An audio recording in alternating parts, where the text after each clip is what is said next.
दोस्तों एक चीज का ध्यान देना, पहली बार में एग्जाम सिर्फ वही लोग निकाल पाएंगे जिनको सब कुछ सही से मालूम होगा।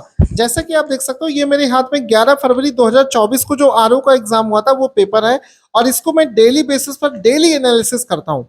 इसमें करंट अफेयर्स के जितने भी क्वेश्चंस पूछे गए थे, हमने सारे क्वेश्चंस को अलग अलग सेपरेट किया, और वो सारे के सारे क्वेश्चन कौन कौन से टॉपिक से पूछे गए थे और कितने मंथ पुराने पूछे गए थे, यानी कि कौन कौन से मंथ से पूछे गए थे।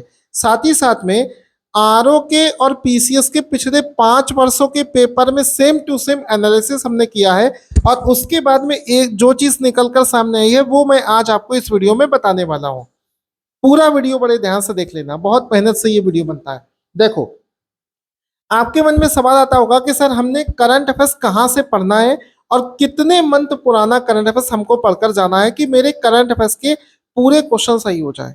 ध्यान से समझना, आरओ के पेपर में जीएस के जो टोटल 140 क्वेश्चन पूछे जाते हैं, उसमें से लगभग 22 क्वेश्चन पिछले 4 वर्षों से, लगातार 4 वर्षों से कम 22 क्वेश्चन करंट अफेयर्स के पूछे ही जा रहे हैं। यानी कि सबसे ज्यादा पूछा जाता है करंट अफेयर्स। अगर आपको करंट अफेयर्स अच्छे से तैयार है तो समझो कि इस एग्जाम को आसानी से निकाल लोगे। ठीक है, करंट अफेयर्स में अच्छा स्कोर नहीं करोगे तो जीएस में बहुत ज्यादा स्कोर नहीं कर पाओगे। दूसरी चीज है कि सर पढ़े कहां से। पिछले 4 वर्षों से लगातार करंट अफेयर्स का शायद ही कोई क्वेश्चन हो जो हमारे कंटेंट से बाहर गया हो। आपको अलग से ना न्यूज़पेपर पढ़ना है, ना अलग से कोई मैगजीन पढ़नी है, ना तो आपको अलग से कोई वेबसाइट पढ़नी है। हमने हर जगह से अच्छी अच्छी चीजें निकालकर, जो कि पीसीएस और आरओ में पूछी जा सकती है, उसका पूरा एक निचोड़ तैयार किया है।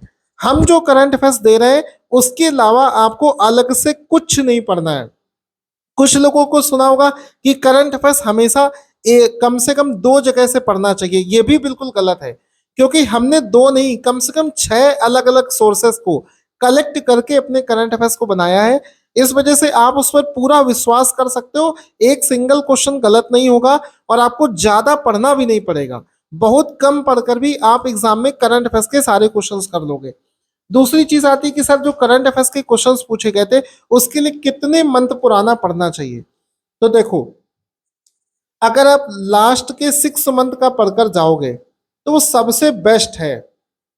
ठीक है, आखिरी के 6 मंथ का अगर पढ़ लोगे तो लगभग मानकर चलो 85% क्वेश्चन उससे आपको मिल जाएंगे। 2 4 5 क्वेश्चन ऐसे भी दिखेंगे जो 6 महीने से भी पीछे के पूछे गए होंगे, उसके लिए फिर आपको ज्यादा मेहनत करनी पड़ेगी।